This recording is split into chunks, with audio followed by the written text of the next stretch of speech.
Welcome back, Otafest listeners. It's the podcast. Surprise, surprise. Week after week, Wednesdays and Wednesdays and Wednesdays. It's me, Jay, and I've got Angelo. Hello. And Nancy. Hello. We're going to have to reverse that. Or not. It doesn't really matter. But here we are again. We have a special treat for you because it is our spring 2024 first episode anime reviews, as you are all familiar with, I'm sure. But before we get too far ahead of ourselves, we have some news and announcements and a sponsor for you today. The Downtown Calgary Association is proud to sponsor Otafest and its amazing volunteers for the second year. This is your downtown to live, work, learn, shop, and play. We look forward to seeing you for a jam-packed weekend celebrating all things quirky, kind, and community. Please celebrate our next guest, Yukana. Yukana is a veteran voice actress from Chiba, Japan. Having first started voice acting while still in school, she has over 30 years of experience in the industry. Most fans will know her best from her anime roles such as Sitsu in Code Geass, Talitha Tessa Testarossa from Full Metal Panic, Mei Ling Lee from Cardcaptor Sakura, Kotoko from Chobits, alongside countless other roles. In video games, she's voiced such iconic characters as Tyr Grants from Tales of the Abyss, Neo from Grand Blue Fantasy, Katsushika Hokusai from Fate Grand Order, Implacable from Azure Lane, and many others. Please follow Yukana on Twitter at @from_Yukana and check her website, yukana.com. Autograph opportunities for both True and Yukana, and a super fan meet and greet with True are available now as ticket packages. Purchase now at Otafest/autographs. That is otafe.st/autographs. Yeah, so much news because the con is almost here. It is just over 2 weeks from the date this airs. Terrifying. That is Legitimately terrifying. terrifying. And exciting! It is very exciting. All y'all who are supposed to be putting cosplays together, this is your final warning. No, I guess next week is your final warning. Next week is the final warning. Final penultimate warning. This is like final warning. Next week is final real. Yeah. Version 2. We're about Version 2.1. We're about 2.5 weeks out, which is crazy because usually we have at least one more week, but we moved back, I believe, one whole week. That's the thing. It snuck up on us. Yeah, it sneaks up on us normally, is the thing. And Fair. now it's like, it's like Metal Gear Solid, and we are Snake, or the con is Snake, and he's in the cardboard box, and we're just the unsuspecting NPC, and we're gonna get huge alarm notifications as he approaches, but we're still too stupid to be able to be proactive and get everything done in time. It's true. He's gonna I sneak up on believe us. we'll get everything done in time. I think we Or at will. the very least, we'll make it look like it's done. Yes. I think we'll be fine. It's always part of the adrenaline on like first day of to know like exactly what needs a little bit sprucing up and what's like good and ready to go. But you know, Hell yeah. the worst part is that it's the Mother's Day weekend. We've done a lot of Mother's Day related programming, and we're hoping to get, honestly, some family involvement this year, which means if we screw up, all of our parents will be disappointed. Wow, way to put the pressure on. My God. No, not disappointed. How dare they? How could Father. this happen? Father and mother disappointment. No, but especially mother disappointment on Mother's Day weekend. Yeah. It's okay. None of that. Just fun.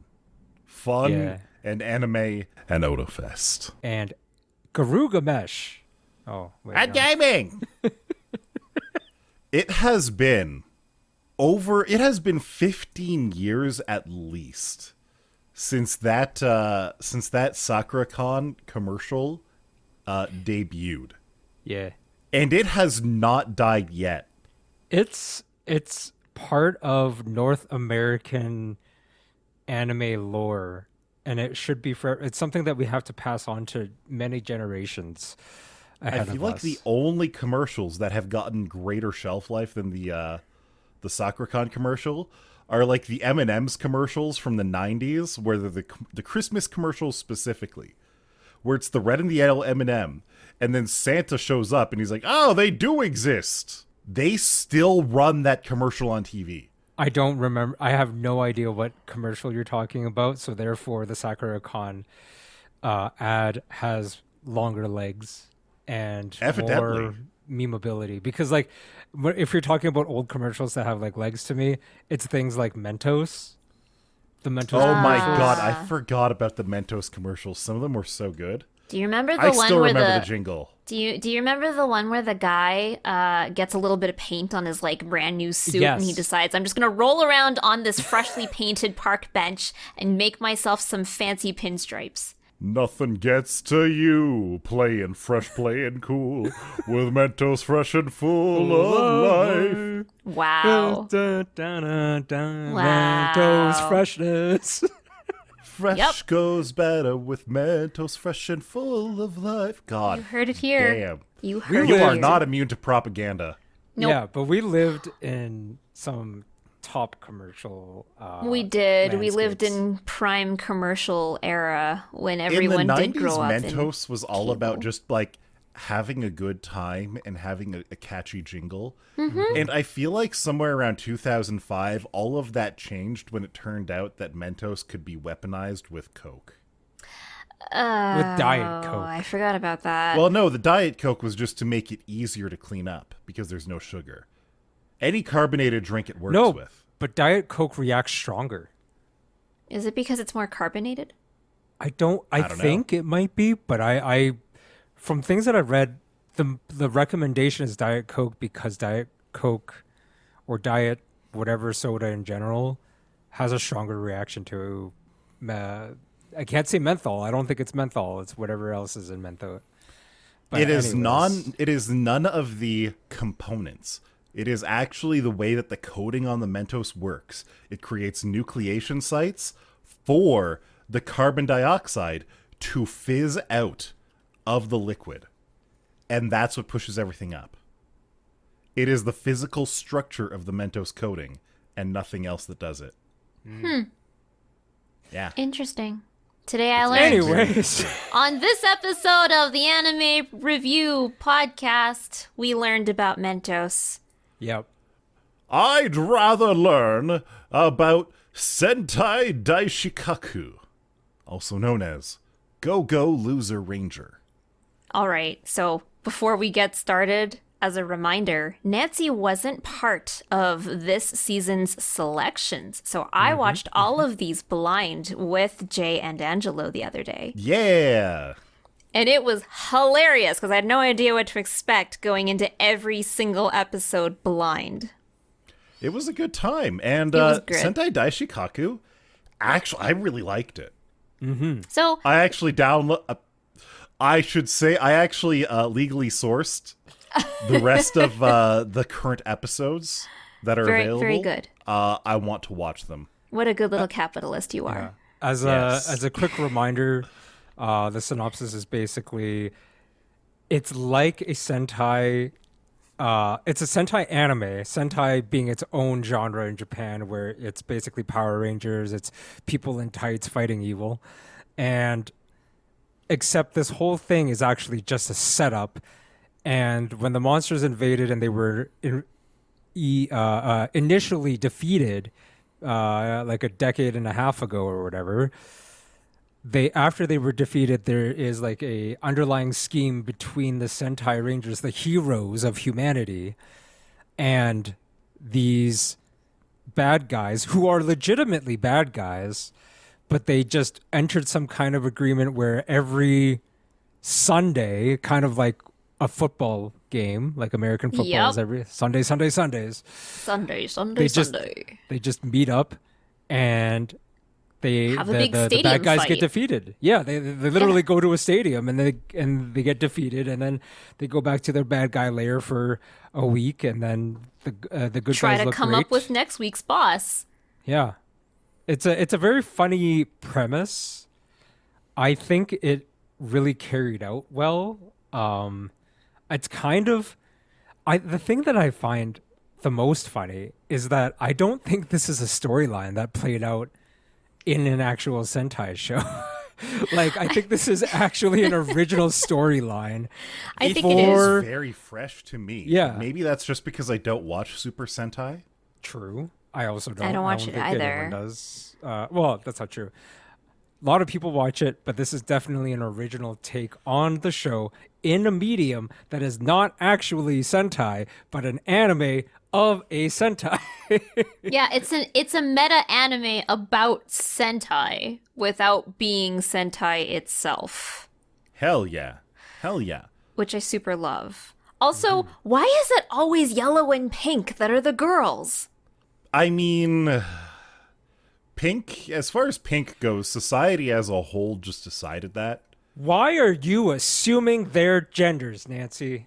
I mean, the one that was pink was clearly Feminine? presenting very say? feminine. But how do we know? I don't know. We didn't get to know them very well, to be fair, in the Off one first episode. episode. Yeah. I think it was really funny because I started the episode thinking, oh, this is gonna be like an idol event, but it's about Sentai actors. And then it very much was not about Sentai actors. It was about actual rangers Hell yeah. doing a Hell yeah. battle, like a grand battle in a stadium with like regular people attending, and like at some There's like point I think danger one of- zones. There's like splash zones, danger zones. Like they're Yeah. like, this is an unsafe area to sit. Be careful if you sit here because you could get hurt from the action in the stadium. and it almost happens. And what I don't understand, based on like the premise of the show, the Power Ranger characters, their whole shtick is that the Earth is still very much under threat. Every week, the bad guys are coming down from their spaceship to attack. But in a convenient stadium format. Why is it conveniently held within a stadium? How is it like? Why are the it's a bad guys ticketed not really event. doing any bad things? Yeah, at a ticketed event. How do you Ticketed event. It's like predict going them to coming a down? Flames game. Oh, God. Quite frankly, what I'm wondering is, why does the general public believe at all that they haven't already won? It's been turned into basically a stage play. Yes. That being Maybe said, that's actually addressed later on in the story. I'm kind of here for it. It's cool. yeah. I wanna There's know definitely more. like there's a lot of potential. My favorite thing in this first episode though was the absolute load of punnage that the main bad guy of this week presented itself. Because his name, so Tora means tiger in Japan. The enemy was a tiger. yeah. His name was Ultora. Ultora. And Ultora. he transforms forms. to To a a toraku. toraku, which is like a truck, like a little K truck. It was the best thing. It was so many puns. Yeah. I like internally hurt, but I was laughing too hard at the lazy eyes. It was great. It was so it was good. so good. It was so It was good. just, it was like chef's kiss, like that level of corniness you kind of get from Super Sentai shows. That, Yeah.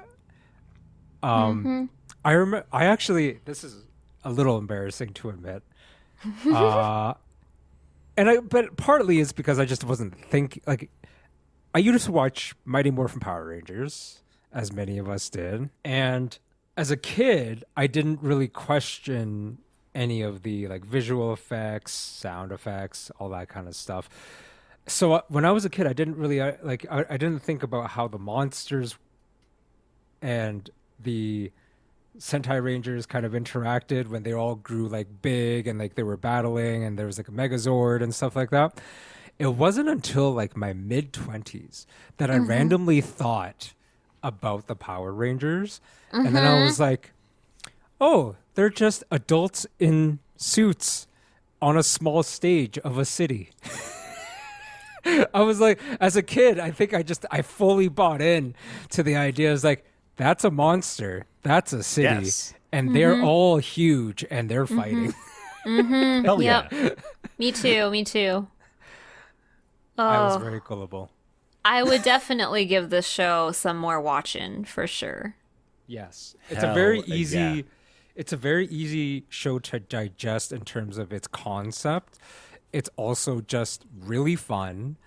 The character development has real potential. They already hint at it about how they want to develop both the heroes, quote unquote, and the monsters side of things as well. So, you know, Also, that Definitely one worth girl, it. that one, I can't remember if she was Yellow Ranger or Pink Ranger, but she was the one with like the real dead eyes, like the absolute like fish eyes. yeah. I don't know, something's up with her. I have no idea what they're gonna do with that character, but I want to see. Is she a ranger? I thought she was a recruit. She was a recruiting. She's a. No, she was one of the recruiting person. Rangers. Oh, I thought she was just like a recruiter because, like, Yeah. she helped stop some of the splash damage to the Yes. audience. Yes, she's like, I think there's there's the actual 5 Sentai, then they actually have like a recruiting and rookie team or something equivalent. Is that what it was? Maybe Yeah. I That's have what to she rewatch. is. They I were think. they were recruiting staff. Okay. Maybe it's just the unbridled capitalism that's really just cramping their style. Maybe. Could Maybe. be. Maybe. But I mean, at least their world wasn't actually destroyed. Yeah, I mean, capitalism may destroy a lot of things, but not nearly as bad as 7G internet would. Yeah, because in Shumatsu train doko e iku, which means train to the end of the world. Actually, no, it doesn't, but that's the English name of it. Apparently 7G was going to be the newest thing, and I thought it was hilarious that they poked fun at how Japan missed the boat on 5G, so they skipped right to 7G as the premise for this show, and the second they turned it on, the world done got donked up real good. Now, that's one thing I didn't actually understand. Is that a real thing? Does 5G not work well in Japan? I think they have I- fantastic Because it barely LTE. works well in North America. I think so. they were just slow on the uptake. Essentially, it's not that they don't. Everywhere is. It's not that they are bad with like. They were just slower than you would have expected. Yeah, implementing it. at adopting it. And I think a lot of it had to do with the fact that they had so much existing infrastructure and all of it had to be upgraded. Ah, fair. And so like they kind of joked around at the beginning. They were like, we missed the boat on this one, and then we missed the boat again on 6G, but now we've got 7G, and we're gonna change the world with it, baby.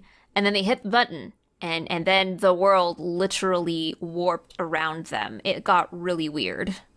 It was awesome. It was like something out of Paprika.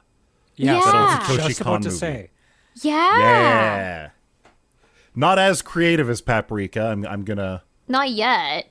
I'm But I gonna be mean, like, All but the adults have been turned into animals, which was kind of Only Only in a one certain village. area. Different areas got affected differently, which was really interesting because in was it Yokohama? I think they were starting off at. Yeah, they were in Yokohama. Yeah, Yokohama warped the surroundings, but people didn't seem to transform. So buildings essentially got crazy changed up. Like we don't really know or see how because we didn't see a lot of that. It was just an initial teaser setting. apparently, some village, all the people turned into trees. Yeah, Oh my what God. some areas got turned. Some Ents. people got turned into trees. Some people got turned into animals.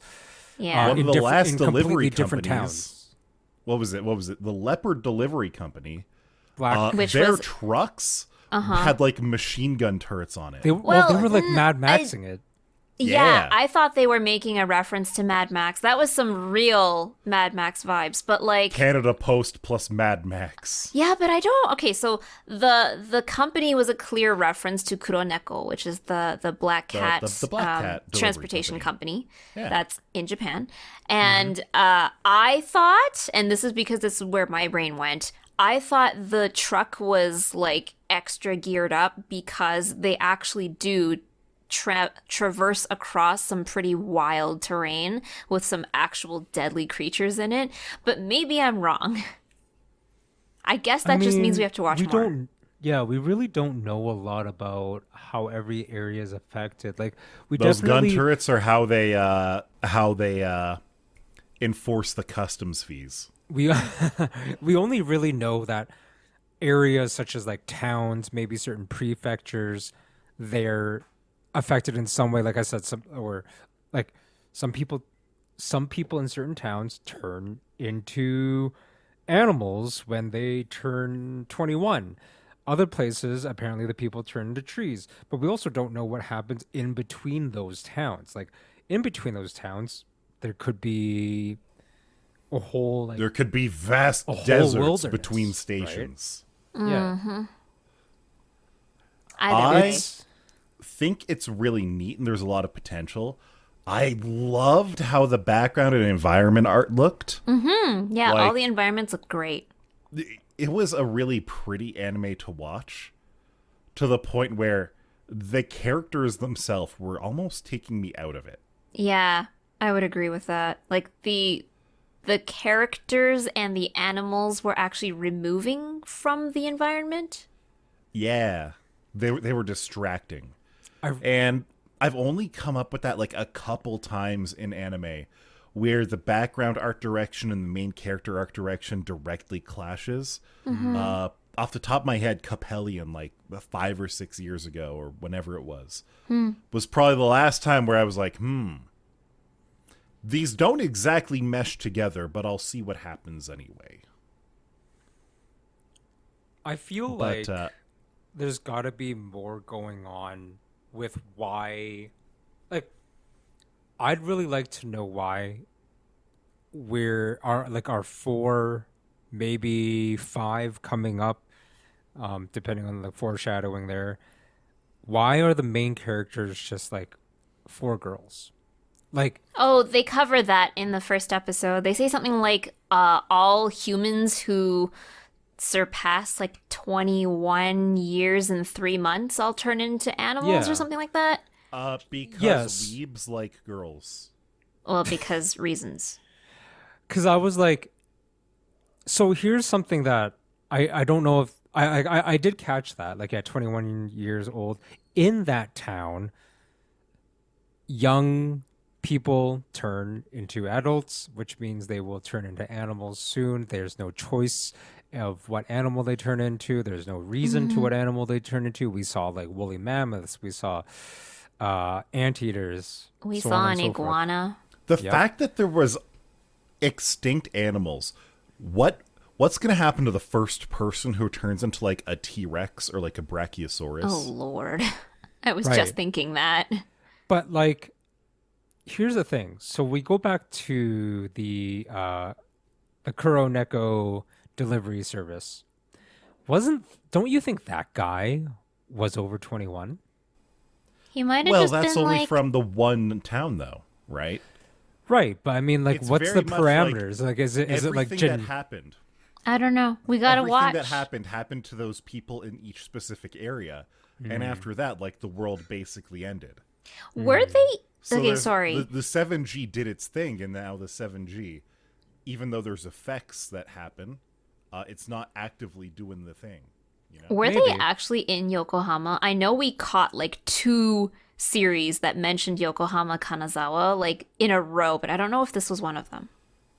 I can't well, remember. at the beginning, I think yes, when they I did thought the they whole were countdown. in Shinjuku in the first No, one.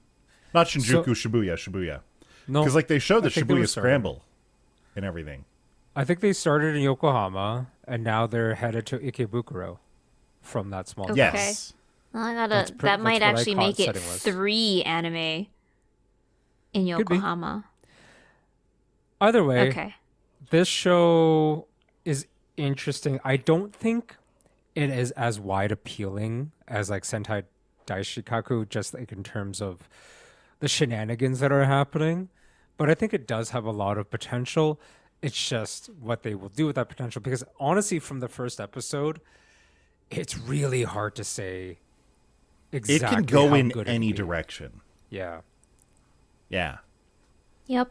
So maybe watch some more and see what's actually happening in the world. Like, I would not be surprised if that anime went to space. The only thing more likely to go to space this season is Astro Note, Indeed. a gloriously 80s inspired rom-com anime. But prettier. It really feels like the 80s with a higher animation budget and higher resolution. Like legit, it gives off all the 80s Gundam type vibe in terms of how like everything from like how the script is kind of written to the look and feel and the animation style and almost like the character tropes have that feel. But at the very least in the first episode, outside of like 2 minutes in the very beginning, nothing else about it says this is a spacefaring anime. Not It is yet. it feels sort of like a little bit like Love Hina meets Ah My Goddess as well, with the character development and tropes. It really So, is. okay, so backing up a little bit, this episode starts out with a scene out in space. There is I'm going to say, feminine shaped person wearing a helmet. So we don't know who it is. But my first All we reaction was know like, is they practice space safety. space safety. But also, I kind of looked at it and I was like, what is this another masked, like, Kamen Rider-esque anime? Like, is that 2 in a row? So that caught me off guard. But all of a sudden, we skip forward and it's someone showing up at a boarding house to interview for the position of chef. So I was like, oh, is this a food anime in disguise? And we don't know yet. No, it is we not. don't know yet. It is not. I've No, watched a it couple doesn't more have enough episodes. food It's porn, and the style of the art doesn't indicate enough food porn. There's like It is there's a little just bit of rom-com. parody there or imitation where like like, oh, I ate it and it's delicious and I'm floating in ecstasy, but it's certainly not a what you would call like a truly food anime. Maybe not. They showed There's just elements enough of it. animating around the cooking and like, yes, everyone reacts positively to the food.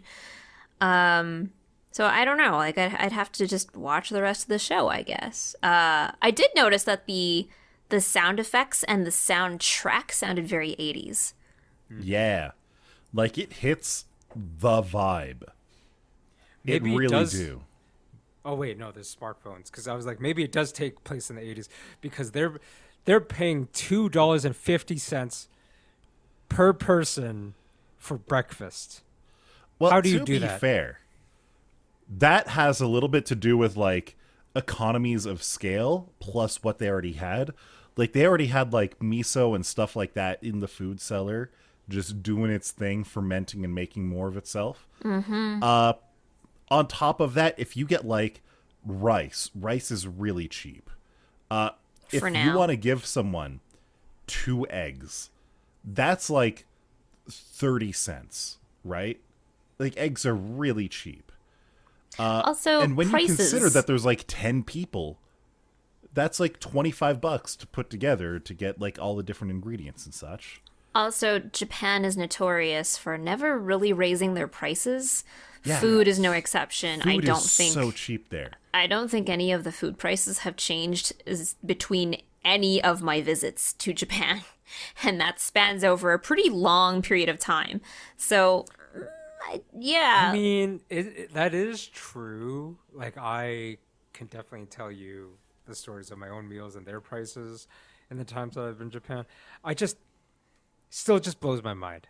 The cheapest breakfast that I've had in Calgary in recent times was $5 for sausage, tater tots slash hash browns, and egg and toast for $5, which is really good in Calgary Yeah. comparatively. But yeah, that little line, it's like, oh, 250 yen a person. That does not make sense at all. But once I thought about it, it's like, well, if you've already got like a good stash of certain things, like you throw in a small bowl of rice, you get like a couple of eggs, you're only at like 50 sliced cents cabbage. right there. If you put in some sliced cabbage, but like if you get a big slab of fish or something, I don't know what that's going to cost you, but you could probably spend like $15 on that, portion it out for the amount of people, and be pretty good. I think that's yeah. fair. So it's Also- not too out of this world. Also, Yeah. Nancy, the reason Yeah. why it can't be a food porn anime, he cracked the eggs on the edge of a skillet. That is wrong. I know people who do that though. I used to do that for the longest They time. are wrong. Like I don't do it, but I do And he know calls people who himself a do. chef. I still find it easier to crack the egg on the side of a bowl or a pan or something, but I accept that it's not the proper way.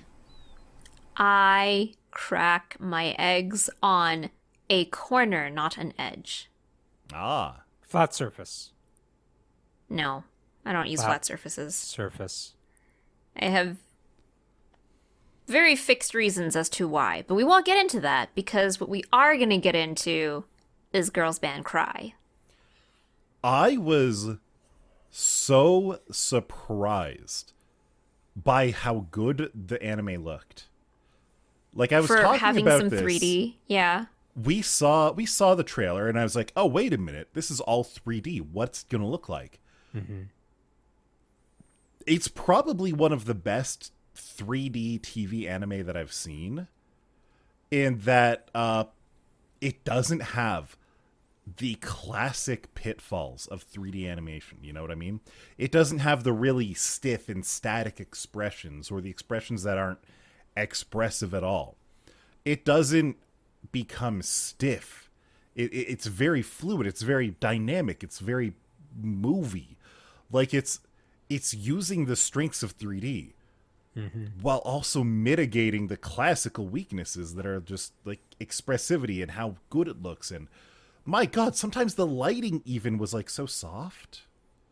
I noticed that they definitely had a very specific type of bloom filter going on, particularly to the cell shaded pieces, because they really softened those up. And it looks good that way. Like it looks good for the edges not to be so incredibly sharp. The thing I notice is that the mocap was really good. Not particularly for the expressions, because the expressions are things you can animate with in the animation, but like the actual mocap for the movements, the body language, that was all really well done. Obviously, they didn't put any of the same love and care into the background NPCs, because they were everywhere. You saw people was walking around janky. in the mall, you saw people walking around in the train station, and Yeah. they were like the defaultest of default animations, and that's fine. No They one's really went paying to the attention. Unity Asset Store for those ones. The thing I'm wondering is, are they consistent throughout the rest of the season with this mocap? Because it's not uncommon for studios to invest the most amount of budget in their pilot episode, like 1 and 2, sometimes 3, and then after that the quality drops off for a while until they hit like major story points. The bathtub curve of quality. Yes, We've the got bathtub very curve. high budget, abysmally low budget, and then it just picks up for the last episode. Yeah, things like when they go to their first like live show, that kind of thing, you'll probably see an uptick in the animation quality. But I would say, like, I definitely don't watch any 3D animated anime. That sounds really weird when I think about how to say it, but that's what it is. We getcha. It's very. If this is the good, like from my observation, it's like if this is the good stuff, it's still kind of not great because it's inconsistent. Like we're talking again, like the backgrounds are inconsistent. There are times where I'm pretty certain, unless I'm looking at something different. Some of the backgrounds are just like still 2D, I think, and then some are 3D rendered. I thought the opening sequence had like half animated, half 3D. Yeah. I felt like it. If that's not the case, like if that's not like partially some of it is 2D animated, some of it's 3D animated. Let's say it's all 3D animated, but some parts were made to look like 2D. Then what's the fucking point? At least they didn't do what they did in X-Arm where the NPCs were all 2D animated and only the three main characters were 3D. Oh my god, I remember that. No, That this was is so jarring. It is rude to put Girls Band Cry and X-Arm in the same breath. I know. Do not speak them together. I shall not bring such a rude topic up again. What's weird as well is there's a lot of brand names. There were a lot of yeah. actual brand names. Like actual Yoshinoya. They had like a noodle brand showing. Yeah, like there was a lot Their of phones were sponsorship. clearly iPhones. Yeah. It's I thought it was strange, not in necessarily like a bad way, but I don't know, maybe it's because I grew up on McDonald's and SoMe. Yeah, and that wasn't even that long ago that they did that. Now, having that said, we've just been talking about the way it looked. What did you think of the main character? What did you think about our girl and the way she was trying to get through life? I feel like she was kind of an alien. It felt like she didn't know things she should know. She felt very sheltered. Yes, extremely sheltered. That's a better way of saying it. She's too naive. Yeah, Yes. she's like unbelievably naive. Yeah. And like I don't know if there's like a solid backstory behind that. I guess we have to keep watching. I think it's just how they wanted their first two main characters to play off of each other, where one is like the streetwise, little bit more seasoned busker on the streets versus the country girl who decided that she could make it big doing, I don't know exactly, being a vocalist. Is that her entire role right now? I don't know. Because I don't know. I talk about how much I like music anime. Generally speaking, I like music anime. I think the music in this is okay so far. So far, I liked the soundtrack more than I did the actual song they featured them singing. Yes. Like the regular score in the background had some really fun guitar riffs. I liked those. Mm-hmm. But I think I kind of liked them more than the little song they were singing. That's fair. Watching this made me realize that there are two anime with this very similar premise going on at the same time. Oh. One of them, me and Dio have been watching every week so far, has been called, I think it's called Jellyfish Don't Shine in the Night. I don't remember what its Japanese name is, and I think that's close enough to the English name. And the idea of that one is that you've got a washed-up artist, a washed-up idol girl who's trying to create like a music career, a VTuber, and a pianist. They're all getting together to try to like vibe and make some music and stuff like that in Shibuya. And it's fantastic and it's great. And it looks great. It's like legitimately well animated. And it just it has the same vibe as Girls Band Cry while doing everything better so far. But I still appreciate Girls Band Cry actually having really good 3D. I can appreciate that. I found some things animation wise to be off-putting, and I'm not talking about the quality, I'm talking about the effects, like the visual effect. Like any time that the main girl, kind of gets upset or whatever, they do that weird like red and black line thing. Do you know what I'm talking about? Like the sparks. lines kind of flow out of her, like Yeah. like she's supposed to be, I guess, like upset or angry or something like that. And I'm like, first of all, no other like there's some other points of conflict in the show between, let's say, with the second, like the busker girl and like the people she kind of argues with on the street corner or whatever, but we don't see that same visual effect with her. So that's, like, to me, that's a point of inconsistency, like where for some reason that one, the main girl gets these visual cues but no one else does. Thought it Yeah. was weird. Yeah, I don't know what it's supposed to mean, if it's just like symbolism of anger, but I feel like that's too simple. I just don't know why it needs to be there. Like don't get me wrong, animation in any medium has like points of exaggeration, or just like, like when someone gets angry, they get the little angry X kind of thing, or if people are depressed, they get that like shadow over the eyes kind of thing, and we see that. But I just don't know why it's being communicated in this way. I don't know. It visually is just a little jarring for me, and it doesn't make a lot of sense. It doesn't communicate that well, but I know they're trying to do something with it. And again, I don't really watch a lot of 3D animated anime, so maybe it's actually something more consistent across the animation genre that I'm just not aware of. I don't going to know. accept that. I don't know. Again, I think I just have to watch another episode or so just to see what else is happening in the background. I think this one ranks a little bit lower than the others, though, with respect to, like, do I feel the intense need to watch another episode? Fair. That Now, doesn't one mean I thing don't want to.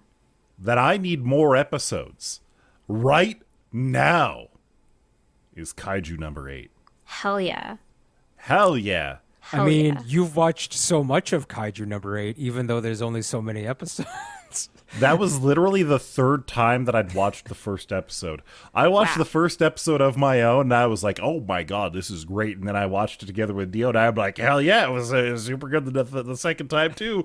And then I'm watching episode 1 again with you two, and I'm just like, yeah, Still good. this is so fun. This is still Yeah. good. So this one And, also takes place in Yokohama, and I was like, wait a Yeah. minute, Yeah. I'm seeing a pattern here. Girls Band there Cry is- was also in Yokohama, wasn't it? Yeah. Yeah, it there's- was. there is a little difference here from, for example, Sentai Daishikaku, where this is a true kaiju type show. Like, it features kaiju in the most honest sense. We've got giant lizard monsters, and I'm sure more different types of monsters coming, as like the main antagonistic feature, I guess. What kind of but there's a surprised lot me more, about this? Yeah, there's a lot more logistical, I guess, like, technicality within the show. Like, it's basically the visceral cleanup crew post kaiju attack, Yeah. right? Yeah, Our I main boy actually is thought- the kaiju janitor. Yeah, I basically thought this was going to be like Cells at Work, but about kaiju cleanup crew. It's It very was much almost like Hannibal similar. Chow. But there's also anime. an Attack on Titan vibe to it, to me. And that's I feel like that's where it's gonna kind of go. If you remember that one part of Attack on Titan where Eren turns into a Titan for the first time and everybody's terrified, it's like, holy moly, what's going on here? Well, that's what happens to our main boy. This weird mosquito-like kaiju just shows up in his hotel room, jams itself down his throat, And then he turns into Kaiju Man. Yeah, so there's a little Attack on Titan vibe. There's a little Chainsaw Man vibe. And then there's definitely its own sort of, again, kind of cells at work, Kaiju edition, logistical cleanup crew that also I feel like ends up in a lot of WCB claims everywhere. Hell. Oh, yeah. Hell yeah. Yeah. Well, wasn't that one guy? There was one guy who dropped like a heart or spleen or some type of organ and some juice squirted out of it and it started melting his knee. Yes. Yeah, something like that. Yeah. But like, I take issue with the cleanup crew's choice in tools. Like, why would you use a chainsaw on soft tissue organs that you know contain feces? As far as that goes, I think the size is the only thing that's getting up, because you were saying it's like, oh, just use a big knife or a big sword or something. And I counter, have you ever fished for walleye? Walleye are absolutely, truly massive fish. They have strong scales. They are bony. If you try to take care of one with a fillet knife, you're spending 45 minutes, as much as an hour, trying to fillet this one fish. Whereas if you get the electric fillet knife that does the little zzz with its little thing, you're through one fish in like 5 minutes. Yeah, but okay, that's why I said soft tissue organs, because they were specifically cleaning up its intestines. Imagine you now have to go cut through organ walls that are like 3, 4, 5 inches thick. That is true. For 8 hours a day. Angelo has a point there. Like, it's not that it's soft tissue. It is. It's gross. But it has and poop all is the hitting the it spinny has, thing. Yeah, it's not like the thin lining of a regular. It's thin lining in context, which means it's thin lining that's maybe 1 meter thick already as is. Yeah. Just to all get I'm saying through. is, manual tools, if you didn't have power tools, you'd never get through it. It would be way too much work. Why wouldn't you just use something that doesn't... My big thing about using the chainsaw specifically is that you wouldn't use a chainsaw if you wanted to minimize the mess. True. You can absolutely use something that's more like a bread knife, where it's just two blades that just like rub against each other The and they oscillating eventually blades, chew through something. I take issue with specifically the chain knife. Or the chainsaw. The difference is chainsaws already exist, whereas like 6 foot long oscillating bread knife blades, They must they're a lot exist. less common. No, they must Here's the exist. other thing. We have things like hedge trimmers that do the exact same thing. Oh, true. Here's the thing. Also, if you don't know how caustic or toxic the biology of this animal, this beast may be, Yeah. why Yeah. are you letting humans get close to it in the first place? Okay, why yes. aren't you Very using true. just like construction level Or drones. Yeah, like there's clearly drone technology in the show. You actually see it as it collects samples and stuff. But why are you getting within 10 meters of it as in a human body in a fabric suit when you could be a human in a fabric suit inside of a metal container that does the work? Yeah, wouldn't you want to be in the equivalent of like a little mini tank? Yes. With like I would. little articulative arms that can do things. And I would even argue, why are we disassembling it? Why aren't we just burning the damn thing? Turn it into carbon. It's too big. I would say that that's probably a lot more damage to the surrounding infrastructure if Yeah. you set it on fire. Then why aren't we just Yeah. bleaching it? Why aren't we dissolving it? I almost I'm don't want fairly to suggest certain they that. bleach and disinfect everything around it after it's removed. Yeah, after, but like that's a whole lot of organic material to move. Yeah, you can't really do that. But either way, Kaiju number 8 really stood out from the for the season. I really It want to watch is more now. Very interesting. Now, Dang it. having that said, Jay and I had something of a wager. Wagger. So A Nancy, wagger. What was your most interesting or your favorite pick of the season? I have to pick one? You have to pick one. I have to pick one. You have to pick one. Did you guys bet on one each, or did you both have, like, I pick these two and You Angelo just have to picks pick these one. two? I'm not telling you the details Yeah. until you pick.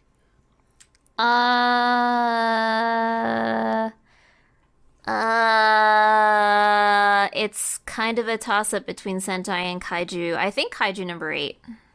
Kaiju number 8? Yeah. Okay, Jay, we're going to Cal and Beef Noodle. Hell Yeah. yeah! And we're paying for our own meals. Yep. I think I'll be honest. I forgot what I chose. I know you reviewed it, and you know what I chose. I reviewed it. I was betting on Shumatsu Train, You chose. whereas Shumatsu. you were betting on Girls Band Cry. Yeah. Wow. But we also did not think, not because of like who you are or the genre involved. I think we just were a little bit blindsided by how good either Kaiju or Sentai were. To be honest. I was definitely blindsided by Sentai Daishikaku. It was really good. Kaiju number 8, I wasn't sure if that was going to be quite Nancy's vibe. I went with Girls Band Cry because I think it had the biggest potential for Nancy's vibe. Like it could by like I think it is the weakest selection out of all of what we took here, but like I will say from what we've seen on the first episode, I don't think it's going to turn into an instant classic music anime. So But I I think still think it's going to be worth watching. I don't know about that. I feel like we legitimately did not pick a single bad anime this season. All bangers. All bangers. All banger Well, season not 100% again. banger, but pretty damn good. Pretty damn Yeah. good. Like, Nothing to be... offensive. It's funny that Jay said that, like, Girls Band Cry had the highest chance of being my vibe, and it very well could have, because it hits a lot of interesting notes, right? It's a music anime. It's about, interesting notes. Ha ha ha, oh, fuck. I'm gonna go find my a corner now. Anyway, it did have a very good potential. Like, based on not having watched the episode, it could have had very good potential for being like my top pick for this specific season. But Kaiju number 8 was just so dang funny. Yeah. The main characters, Kafka and Ishikawa, they just had such great chemistry together. I love them. Do. Also, I need to call this out because I wrote this in all caps. Why would you carry an autographed guitar out with you in the rain and then for drop Girls Band it? Cry. Yeah. True. Yeah, that hurt to see. That hurt. Like, I don't think you understand the value of this item, and you're not taking care of this item the way you think it should be. How dare they? How dare. How dare how dare that girl in that band? They should cry. So Jay had a call out about cracking eggs on edges, and I had a call out about dropping autographed instruments in the rain onto the ground. And I have a call out for the end of this episode. My God. See you next week! Bye. Bye! Fare thee well.